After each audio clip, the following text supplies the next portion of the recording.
네, 앞서 배우님들 소개를 드렸고요. 네, 바로 배우님들께 저희가 먼저 질문을 드리도록 하겠습니다. 사실 오늘 캐릭터 소개와 같이 말씀해 주시면 될 것 같은데요. 다들 영화에 대한 애정이 남다르고 또 참여한 소감이 남다르실 것 같은데 오늘 영화를 처음 보신 느낌 그리고 그 소감을 기자님들께 한번 알려주시면 감사하겠습니다. 먼저 이희준 배우님부터 말씀 부탁드리겠습니다. 네.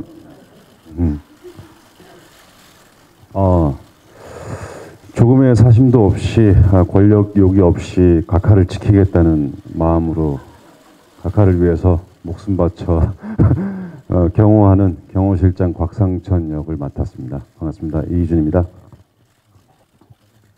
네, 귀한 시간 내주셔서 감사합니다. 재밌게 보셨는지요? 저희 2인자로 살다가 권력을 다 뺏기고 어떻게든 살아보겠다고 최선을 다한 박용광 역할 맡은 곽도원입니다. 반갑습니다.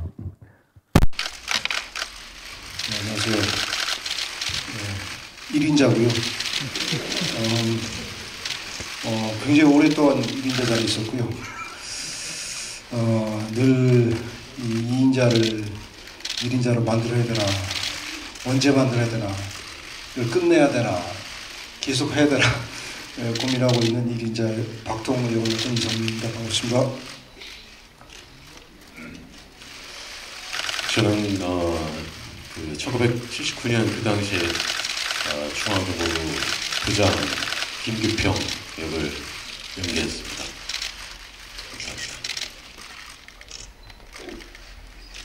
네, 감독님도 소개 부탁드리겠습니다. 네, 안녕하세요. 감독님입니다. 네, 반갑습니다. 네, 감독님께 질문 한 가지 드리도록 하겠습니다. 남산의 부장들을 통해 대한민국 근현대사를 관통하는 영화가 나온 것 같은데요. 네, 동명의 논픽션 베스트셀러를 영화하면서 특별히 중점을 두신 부분이 있다면 기자님께 말씀 부탁드리겠습니다.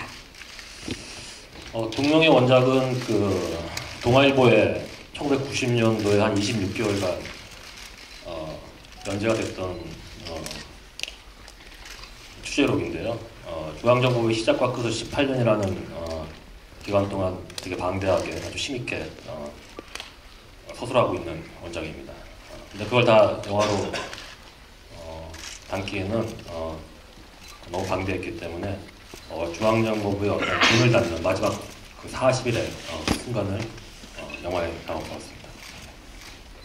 네, 그러면 저희 이제 기자님들께 마이크를 넘겨드리도록 하겠습니다. 네, 먼저 우측에 뒤쪽에 계신 기자님께 마이크 드리겠습니다.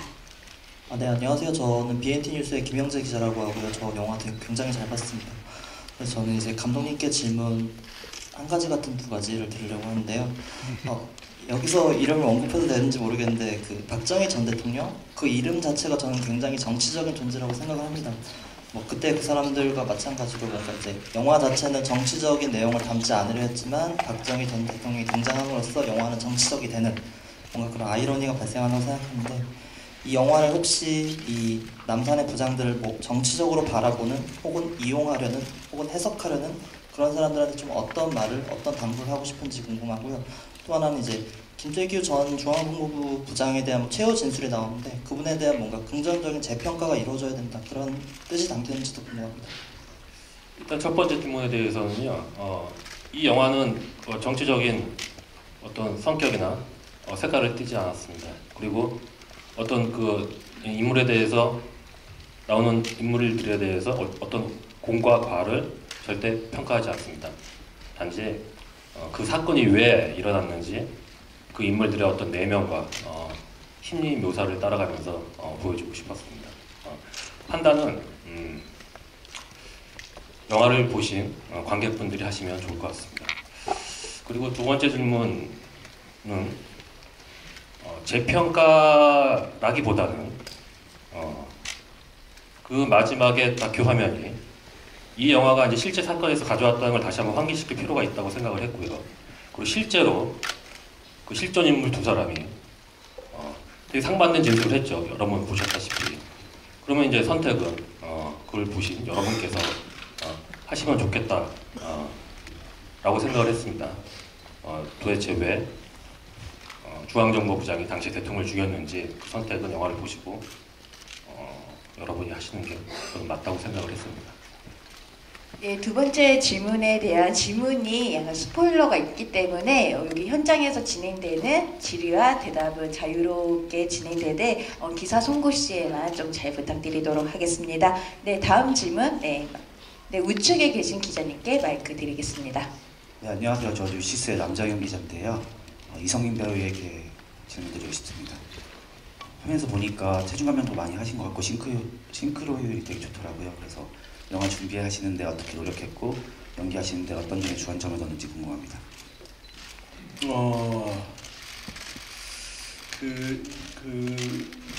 기존의 영화에서도 그렇고 드라마에서도 그렇고 제가 했던 역할을 많은 선배분들이 하셨습니다. 외모가 비슷한 분도 계셨고요. 그래서 그런 부담이 조금 있었습니다. 그냥 하기엔 좀 그렇고 해서 감독님과 상의를 드렸고 그래서 분장팀, 미용팀, 미술팀하고 같이 비슷하게 묘사를 해보려고 노력했었고요.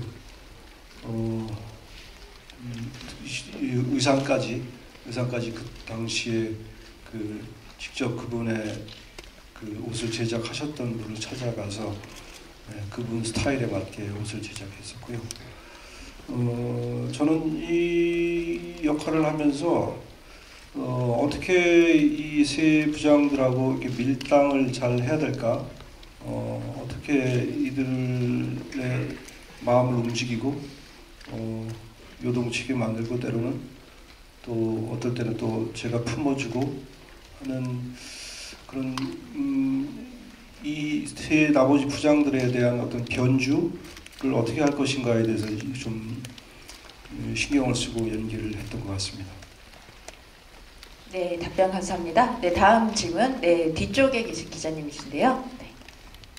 네, 저 동아닷컴 조유경 기자고요. 저는 감독님께 두 가지만 더 질문드리겠습니다. 원작자께서 이 영화 보셨는지 혹시 반응은 어떠셨는지 궁금하고요. 그리고 내부자들에서 이제 이병헌 씨랑 하시고 이번에 다시 함께 하셨는데 이번 작업은 어떠셨는지 궁금합니다. 일단 원작자님께서는 재밌게 보셨다고 말씀하셨고요. 그리고 본인이 어떤 사진첩을 만들었다고 한다면 영화는 풍경화를 그렸다고 말씀하셨습니다. 그리고 병원 선배님이랑은 두 번째 작품이었는데 물론 첫 번째 작품보다는 좀 아무래도 편안한 게 있었죠. 근데 내부자들 때보다 더 치열하게 저는 작품을 현장에서 선배님이랑 같이 했던 것 같아요. 그래서 이야기도 더 많이 하고 그리고 워낙에 또 제가 내부자들에서 전혀 보지 못했던 어떤 그런 모습으로 이 지금 김규평이라는 캐릭터를 소화해내신 것을 보면서 무척 행복했습니다. 네, 이어서 다음 질문 넘기겠습니다. 네, 왼쪽에 계신 기자님이신데요. 네. 네, 안녕하세요. 저 스포츠조선 이승미 기자고요. 이병헌 배우님께 질문 드리고 싶어요. 그 영화를 보면 배우님의 그 클로즈업 장면이 굉장히 많이 등장하고 정말 최대한 땡길 수 있을 만큼 땡길 정도로 정말 표정, 얼굴 떨림, 눈빛 하나까지 정말 다 보일 정도로 클로즈업이 많아서 그런 감정 연기 하시는 게 좀 더 부담스럽거나 힘드셨을 것 같은데 어떠셨는지 궁금합니다.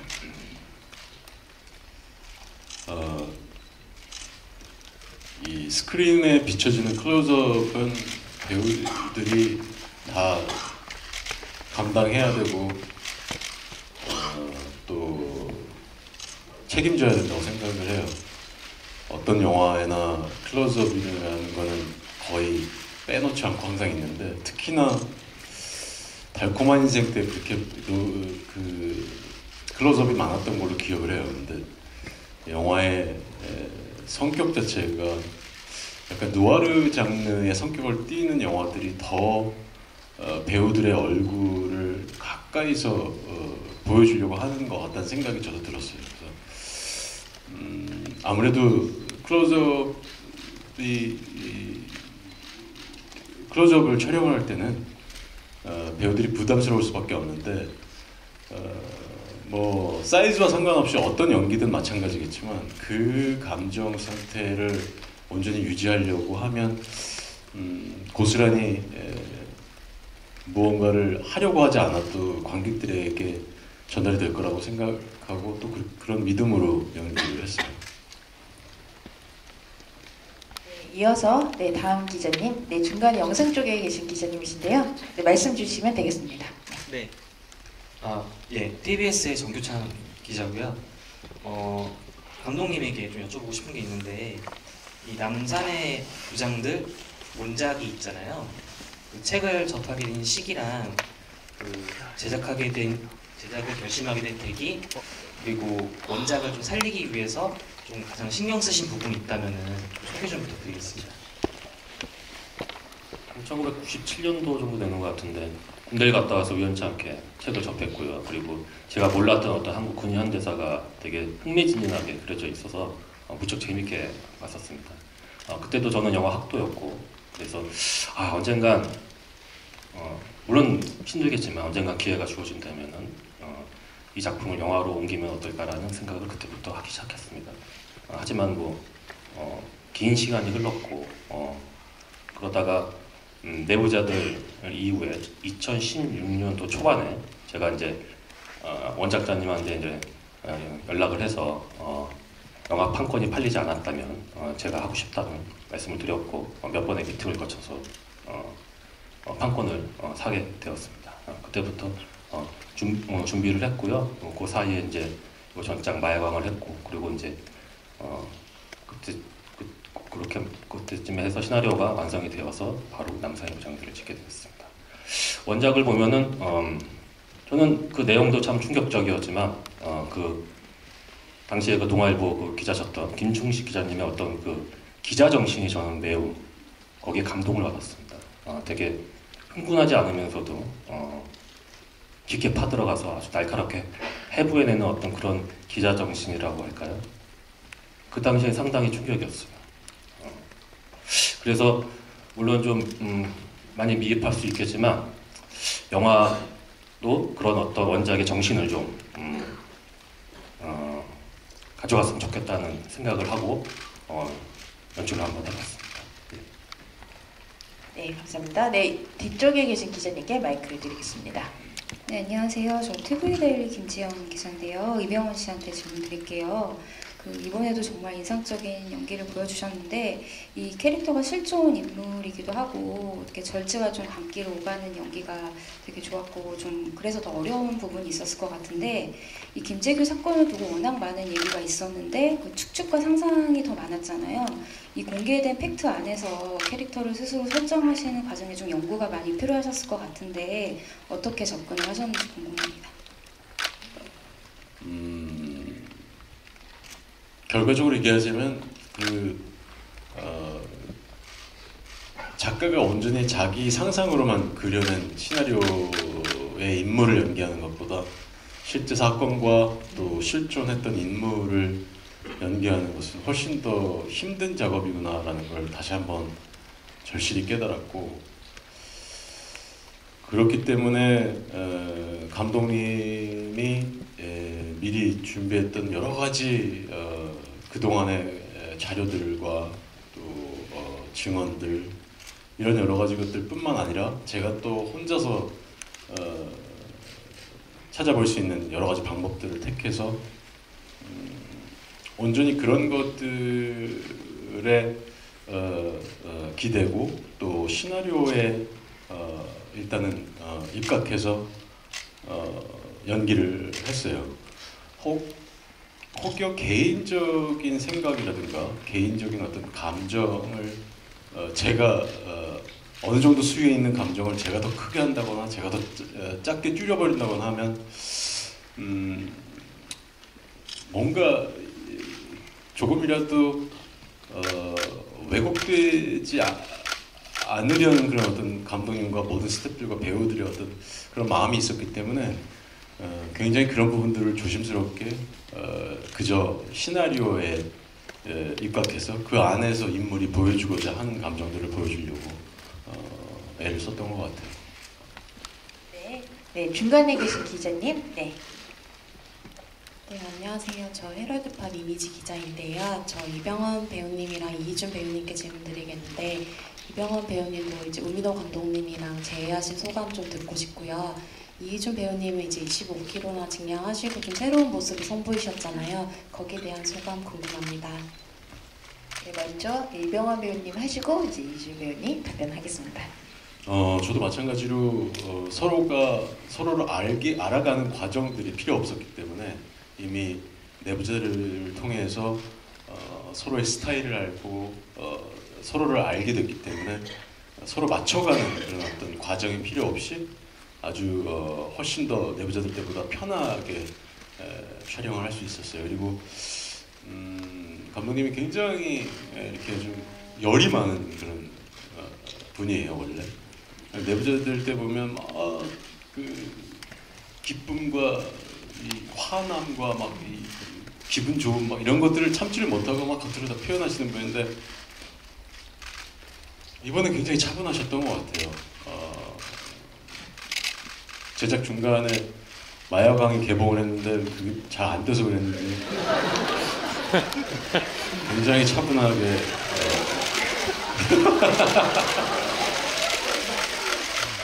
그래서 성격이 많이 바뀌셨구나 이런 생각을 좀 했습니다. 네, 이어서 이희준 배우님. 처음 감독님이 저한테 제안하실 때는 살찌우고 뭐 실제 모티브가 된 인물이 좀 덩치가 있기 때문에 살찌우고 그럴 필요 없다고 그냥 희준 씨 연기를 하면 된다라고 하셨는데 제가 아무리 대본을 봐도 살을 찌는 게 좋을 것 같은 거예요. 그래서 또 제 몸매도 너무 병원이 형이랑 겹치고 이래가지고 좀 다른 식으로 해봐야겠다. 그러다가 이제 감독님 아무래도 찌는 게 나을 것 같습니다 하니까 감독님이 희준 씨가 원하면 그렇게 하는데 제가 강요하는 건 아니라고 그러시고 얼마 전에 말씀하시더라고. 다 계획하셨다고. 제가 스스로 그렇게 말할 걸 알고 있었다고. 네, 그렇고 실컷 먹고 열심히 운동하면서 치웠습니다. 네, 그렇게 죄책감 없이 먹은 게 언제 처음이었던 것 같습니다. 네, 그리고 감독님과 두 번째 작품인데요. 감독님과 함께한 작업 방식과 소감 얘기해 주시면 감사드리겠습니다. 네, 감독님 되게 뜨거우신 분인데 마야광 촬영 제 마지막 촬영 때 저한테 이제 제안을 주셨고요. 남산의 부장들이라고 찍을 건데 진짜 멋있는 캐릭터 있다고 같이 하자고 말씀해 주셔서 바로 또 연달아 하게 됐죠. 네, 너무 즐거웠습니다. 그리고 저한테 좀 그동안 제가 제안받은 역할과는 많이 달라서 더 흥분되고 그랬었던 것 같습니다. 네, 오늘 감독님 굉장히 차분하게 말씀해주고 계시는데요. 네, 이어서 다음 질문 넘겨드리겠습니다. 네, 우측에 계신 기자님께 마이크 드리겠습니다. 네, 감독님 우선 영화 잘 봤습니다. 저는 곽도원 배우님하고 이희준 배우 두 분께 질문 드리겠는데요. 앞서 이병헌 씨나 이성민 배우님께서 하신 역할들은 대중들에게 좀 익숙한 캐릭터들이거든요. 그렇지만 두 분이 연기하신 캐릭터들은 대중들이 조금은 낯설게 받아들일 수 있는 캐릭터들인데 그 캐릭터 연기하시면서 어떤 부분에 중점 두셨는지 또 어떤 부분을 좀 보여주고 싶으셨는지 말씀 부탁드립니다. 일단 시나리오를 맨 처음에 받았을 때 제 가장 마음에 들었던 부분은 정치적인 어떤 그런 얘기보다도 인간의 내면적인 갈등이라든지 그런 긴장감 이런 것들이 굉장히 시나리오가 마음에 들어서 선택을 하게 됐는데 제가 이 박용광 역할을 하면서도 최고의 권력을 갖고 있다가 그런 것들이 다 이제 없어졌을 때 인간이 느낄 수 있는 감정들을 배우로서 이 역할이 표현할 때 준비도 많이 해야 되고 그리고 이런 것들을 공부하고 표현하려고 이제 준비하는 과정들이 굉장히 재미있을 거라는 기대가 있었고요. 그리고 그러한 것들을 영화에 담으려고 노력을 했던 것 같습니다. 네, 저도 뭘 어떻게 믿고 있길래 저렇게 행동할 수 있을까를 공감해 보려고 영화 촬영 마지막 날까지 끝까지 애썼던 것 같습니다. 감독님한테도 계속 왜 이렇게 행동하는지 잘 이해가 안 된다 그런 부분들도 있었거든요. 특히 마지막 장면에서는 그걸 공감해내는 게 저한테는 가장 큰 숙제였습니다. 네, 이어서 뒤쪽에 계신 기자님이신데요. 네. 네, 안녕하세요. 저 MBN의 조일호라고 하고요. 곽도원 배우님께 질문 드리겠습니다. 이어지는 내용이긴 한데 그중에서 이병헌 씨나 이성민 씨하고 좀 긴장감 있는 씬들이 좀 많더라고요. 그런 부분을 연기하실 때 어떤 부분을 좀 중점적으로 두셨는지 궁금하고, 액션 씬도 좀 있던데 그 부분에 좀 어려웠던 점은 없었는지 말씀 부탁드립니다. 제가 받았던 그동안 연기했던 역할 중에 최고 난이도가 있는 역할이 아니었나 이렇게 생각되고요. 실존했던 인물이고, 그리고 굉장히 베일에 가려져 있는 인물이고, 그러한 자료들을 찾아내서 몸으로 해야 됐기 때문에 굉장히 어려웠었고, 그리고 모든 배우들이 현장에서 어떤 연기를 할 때 모든 스태프들과 함께 한 팀이 돼서 관객들에게 잘 보여주기를 희망하고 연기를 하고요. 그렇기 때문에 병환이 형님이라든지 아니면 성민이 형님하고 같이 연기할 때는 많이 이제 의존하기도 하고, 그리고 많이 배우기도 하고, 현장 자체가 굉장히 즐겁고 그랬던 기억이 있고요. 네, 그렇습니다. 네, 그리고 프랑스 현지에서 로케이션으로 진행되었던 그 액션씬에서 애로사항이나 어려웠던 점이 없으셨는지 추가 답변 부탁드리겠습니다. 해외 촬영 같은 경우에 너무나 힘든 게 정해진 시간 안에서 많은 수많은 국내에서 촬영보다 수많은 제약이 있기 때문에 그 제약 안에서 정해진 시간 안에 연기를 해야 되는 부분들이 굉장히 어려웠고요. 그리고 액션 씬은 그렇게 뛰어다니는 거, 숨차는 거 외에 많은 무술 감독님들 좋은 분들이 또 많이 계셔서 이제 연습을 하고 하기 때문에 그렇게 죽을 것 같이 힘들고 그렇지 않습니다.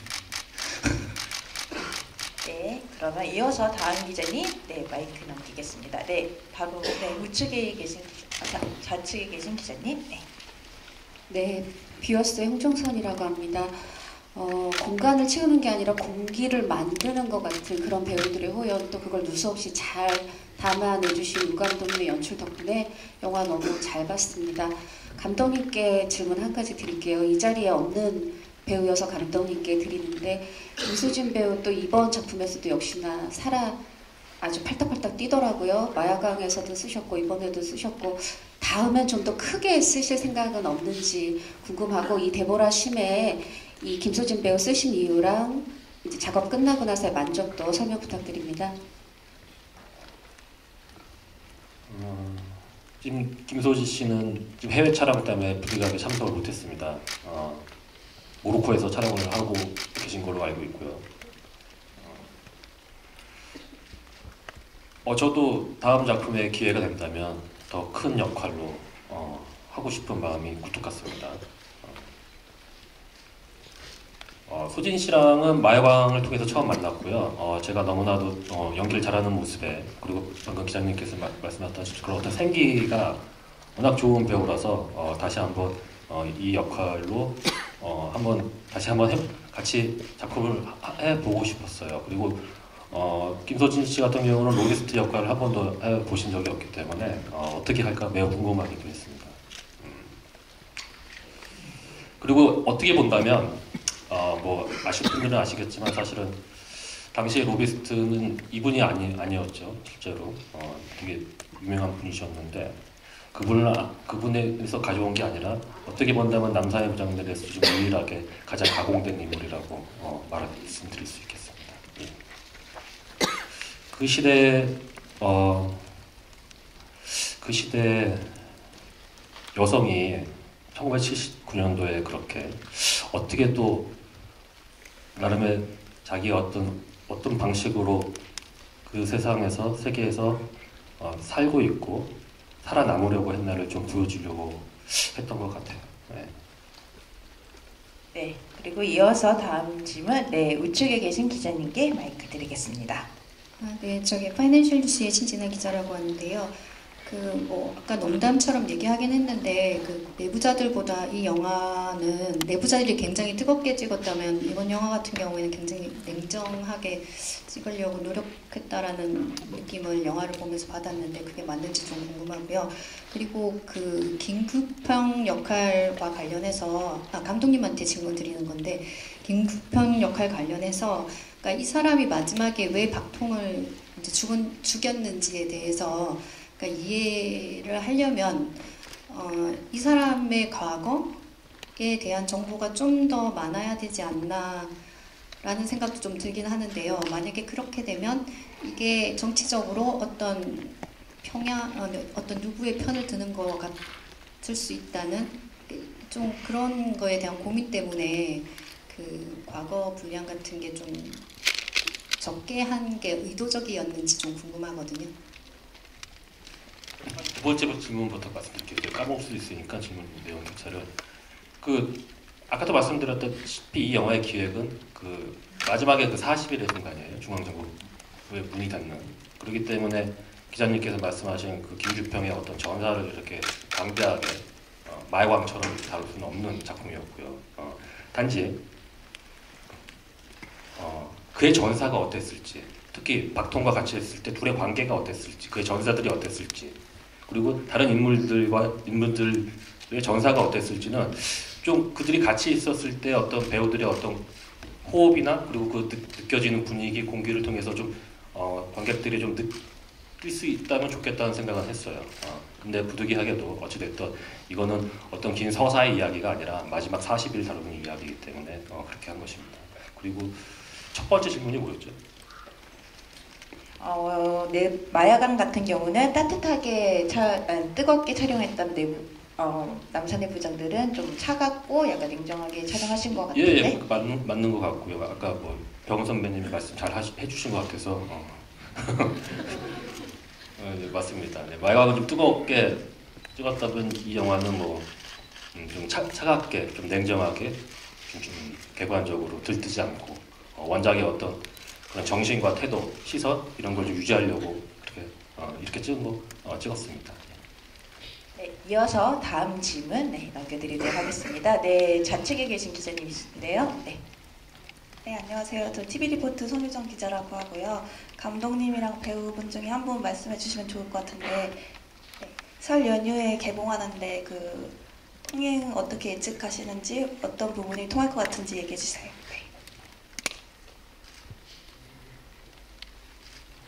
일단 권력 1인자님과 그리고 2인자님 두 분이 얘기해 주시면 좋을 것 같습니다.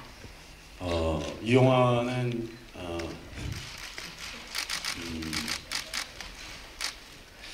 전 세대를 아우를 수 있는 영화라는 생각이 들어요.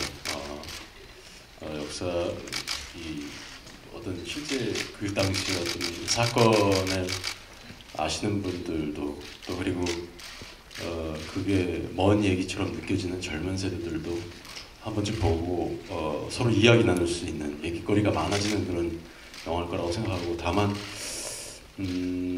흥행에 관련돼서는 같은 날 미스터 주라는 영화로 개봉을 해서 그게 가장 큰 걸림돌이 되지 않을까 그런 생각이 듭니다.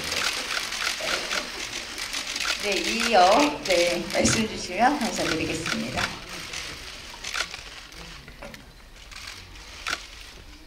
예.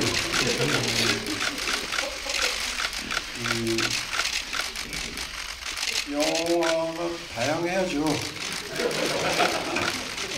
다양해지고 다행히 장르가 많이 다르기 때문에 저는 둘 다 잘 될 것 같고요. 죄송합니다. 제가 말을 잘못했네요. 남산의 부장들은 저는 오늘 처음 봤습니다. 감독님 기술시사 때 보다가 있는데 지금 기술시사를 잘 안 봐서 근데 굉장히 재미있었고요. 굉장히 잘 만들어진 웨이메이드 영화였습니다. 그리고 아까 제가 무대 인사 때 잠시 말씀드렸는데 그 향수라는 얘기를 했는데 많이 지나간 얘기인데 나이가 있는 분들 저도 그 당시에 79년 때 한 10살 뭐 몇 살이었으니까 어렴풋이 기억이 나는데 그때를 기억하고 그때 그 사건을 생각하면은 흥미롭게 볼 수 있는 이야기고 또 이 영화가 가지는 그때 사건에 대한 관점이 또 기존에 나왔던 드라마나 영화에서 보여줬던 거하고 다르기 때문에 또 새로운 시각으로 또 이 영화를 통해서 뭐 여러 가지 대화들을 나눌 수 있는 흥미로운 소재이기 때문에 저는 많은 관객들이 이 영화 찾아서 보실 거라고 예상하고 있습니다. 감사합니다. 네, 그리고 마지막으로 감독님도 답변해 주시면 감사드리겠습니다. 사실 되게 근현대사에서 아주 큰 사건이고 그리고 변곡점을 이루는 큰 사건입니다. 근데 하지만 거기 안에 인물들의 어떤 감정과 내면을 들여다보면은 우리가 어찌 보면 좀 쉽게 이해할 수 있고 우리가 느끼는 그런 감정과 좀 일맥상통한 지점이 있을 거라고 생각이 되어집니다. 그런 지점들을 좀 폭넓게 보시면은 좋을 것 같고요. 그리고 단지 그게 과거의 먼 역사가 아니라 그 사건이 우리에게 지금 우리 삶에 어떤 영향을 주고 있는지 한번 부모님이랑도 이야기해 보셔도 좋고 친구랑 혹은 자녀분들이랑 이야기 한번 해보시는 것도 좋을 것 같고요. 그리고 이 작품은 여기까지입니다. 사실 이 이유가 더 드라마틱하다고 할 수 있겠죠. 우리 역사에서. 그런 것도 한번 찾아보시고 또 아시는 분들은 또 모르시는 분들한테 이야기해 주셔서 단순히 이 영화가 시네마에서 끝나는 게 아니라 극장 밖을 나가서 이 영화의 못다한 이야기가 여러분들을 통해서 완성이 되어진다면 전 감독으로서 무척 행복하겠습니다. 감사합니다.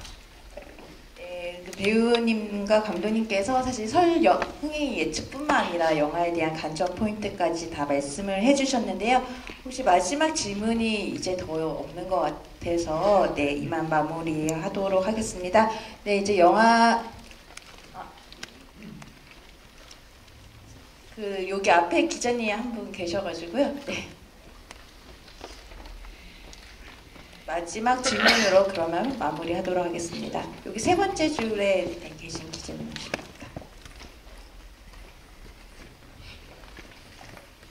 먼저 영화는 무척이나 잘 봤고요. 더 코리아뉴스의 하성인 기자라고 합니다. 다름이 아니라 감독님께 질문을 드리고 싶습니다. 그 사실이 있고 그 다음에 작가가 있고 우리 감독님께서 영화를 만드셨는데 감독님께서 어떤 사실을 두고서 영화 만드는 것 중에서 가장 감독님의 상상으로 만든 부분이 혹시 있을까요? 왜냐 그러면은 그 당시에 제가 소문을 듣기로는 그 각도원 씨가 연기를 한 김영욱 정보부장에 대해서는 당시에 프랑스에서 한국으로 컨테이너에 실어 와서 박 대통령이 직접 사살했다는 얘기도 많이 들었었거든요. 그런 부분이라든가 아니면 또 전두환 그 씨가 금고에서 많은 것을 빼어가는 것 그런 부분들이 과연 상상인지 아니면 진짜인지 원작에 있는 거지 그게 대해서 궁금합니다. 첫 번째 질문은 제가 지금 저도 처음 듣는 얘기라서 조금 당혹스럽기도 하고요. 여러 가지 설이 있었던 것 같아요. 팩트는 어찌됐든 국정과거진상위원회에서 발표를 했죠. 파리에서 실종되었고 파리에서 이렇게 되었다. 그건 아마 여러분들이 아시는 분들 계실 테고 모르신 분들 계실 텐데 모르시면 아마 찾아보면 아마 자료가 나올 겁니다. 그건 찾아보시면 될 것 같고요. 그리고 두 번째는 그냥 이렇게 생각하시면 될 것 같아요. 물론 그런 얘기도 있죠. 이렇게 증언도 있고. 근데 어찌 됐던 그 사람이 그 정권을 11.6 이후에 정상적인 방법으로 그 정권을 잡은 게 아니죠. 그런 어떤 상징적인 느낌으로 보시면 좋을 것 같습니다. 네, 감사합니다. 이제 어느덧 시간이 마무리를 해야 할 시점인데요. 네, 앞서 이제 배우님들, 주요 배우분들께서 관람 포인트를 말씀해 주셨으니까 마지막으로 연기를 굉장히 호흡을 잘 맞추셨고, 영화가 이제 드디어 나왔는데요. 기자님과 마지막 관객분들께 인사 한마디씩 부탁드리겠습니다. 먼저 이희준 배우님부터 말씀 부탁드리겠습니다. 네, 저도 오늘 두 번째 봤는데 두 번째 보니까 더 좋은 것 같아요. 영화가 배우 선배님들의 숨막히는 연기 기대하셔도 좋을 것 같습니다. 많은 관심 또 부탁드립니다. 감사합니다. 예, 설날 전에 개봉합니다. 귀한 시간 내주셔서 감사드리고요. 많은 관객분들이 저희 영화 즐길 수 있도록 관심 가질 수 있도록 기사 잘 써주시면 감사하겠습니다. 새해 복 많이 받으십시오. 예, 저는 이 영화를 보면서 마치 이렇게 타임머신을 타고 과거에 잠시 갔다 온 것 같은 그런 느낌이 들었습니다. 잠시 현실 시간이 이렇게 텅 빈 것 같았는데 굉장히 이렇게 신기한 체험이었습니다. 잘 만들어진 영화고요. 많은 관객들이 오셔서 설날 이 남산의 부장들 멋진 배우들 모습 영화 관람하시리라고 기대합니다. 많은 응원 부탁드리겠습니다. 굉장히 이렇게 관심을 많이 갖고 질문도 많이 해주시고 그래서 너무 감사드리고요. 저도 영화를 처음 봤을 때 정말 감독님과 또 정말 너무나 훌륭한 배우들이 모두가 좋은 연출과 또 좋은 연기로 웰메이드 영화를 하나 만들어냈구나 이런 생각을 했어요. 또 그 작품, 그런 작품 안에 일원으로서 함께 작업할 수 있다는 것도 너무 좋았고 그래서 기분이 좋습니다. 감사합니다. 아까도 말씀드렸다시피 실제 사건을 다루고 있지만 그 제목이 남산의 부장들이고, 근데 사실은 거기에 나오는 어떤 등장인물들의 감정들은 되게 보편적인 감정들이고 우리도 느끼고 쉽게 이해할 수 있는 감정들입니다. 그래서 남산의 부장들이 아니라 어떻게 좀 다르게 본다면은 뭐 경복궁의 부장들, 뭐 서초동의 부장들, 저기 어디 뭐 망원동의 부장들 이렇게 될 수도 있는 거니까 여러분 그런 어떤 것들을 좀 이렇게 편안하게 보시고 이야기 나누시면